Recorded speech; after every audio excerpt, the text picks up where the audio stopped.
Our next speaker, many of you probably know, all of you should know, is Ray Hill. So everyone give a round of applause for Ray.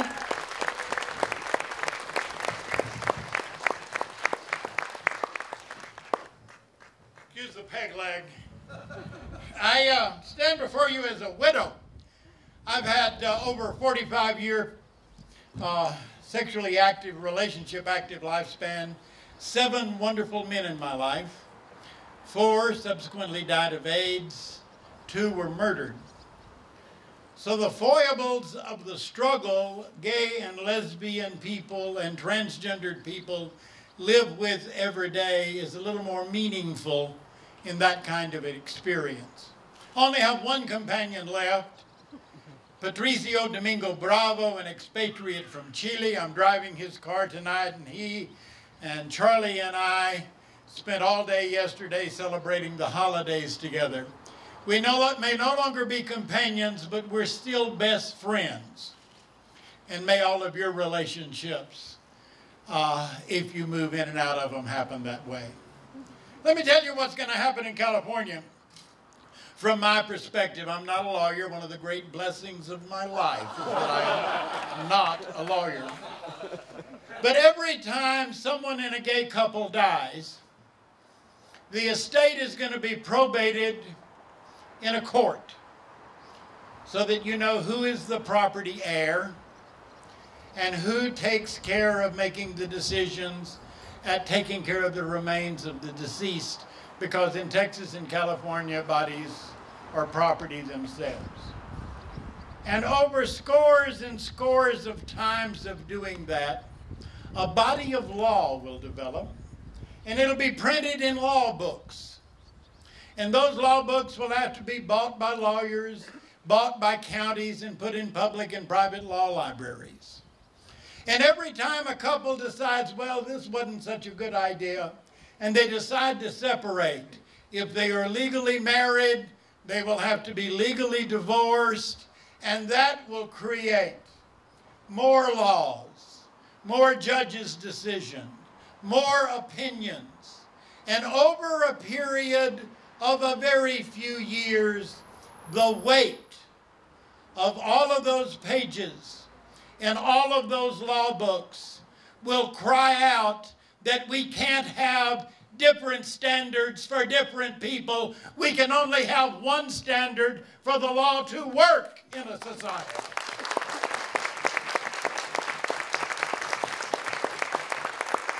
I have been in this struggle since I came out of the closet in 1958. There's not many people here that were alive in 1958. And to give you some idea how much I know about struggle, I came out at Galena Park High School.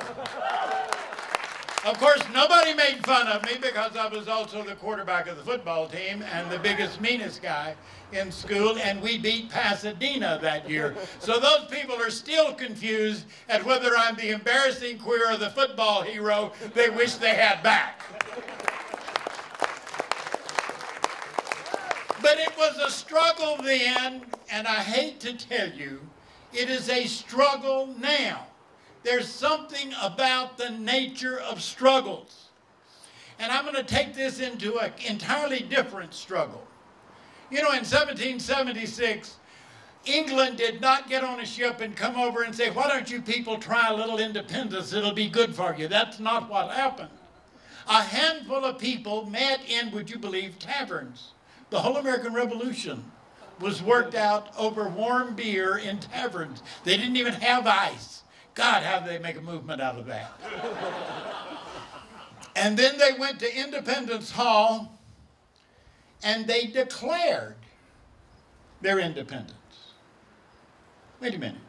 They told England, we are independent. Now, if you want to do something about that, come over here and take that away from you. So right here, right now, today, I want you, in your own mind and out loud if you want to, I declare my equality. Can I hear it? I declare my equality. Well, you own it. Now it's up to some other sucker to come take it away from you. And you should defend that with all of the vigor that you have. Don't ever give up. Everybody's seen that cartoon of the crane with the frog in his mouth, and the frog's got his hand around his throat and say, don't ever give up? That is us. All we have to do is politically outlive the suckers. In 1999, we had a referendum in Houston. The whole of a citywide ballot voted on our partner benefits in city. We lost by 2,000 votes in election with over 970,000 votes cast. I called Dave Wilson, the head of the referendum on the other side, and I said, how quick can you get another application so that we can have another referendum? If we can lose this election by 2,000 votes, the campaign alone will change that many opinions. Don't ever be quiet. Don't ever stop struggling. And for God's sake, if you have a companion at this rally, reach over, put your arm around them. A lot of us are not in closets, but our relationships are. Stop that shit.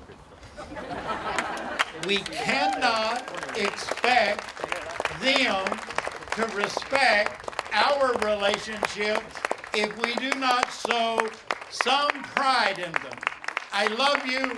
I wish you, I won't be here when we get to the promised land. I ain't gonna live that long.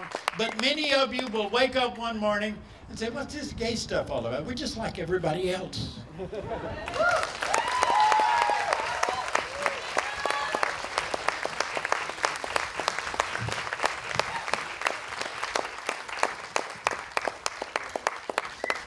Okay, that was great. Thank you so much.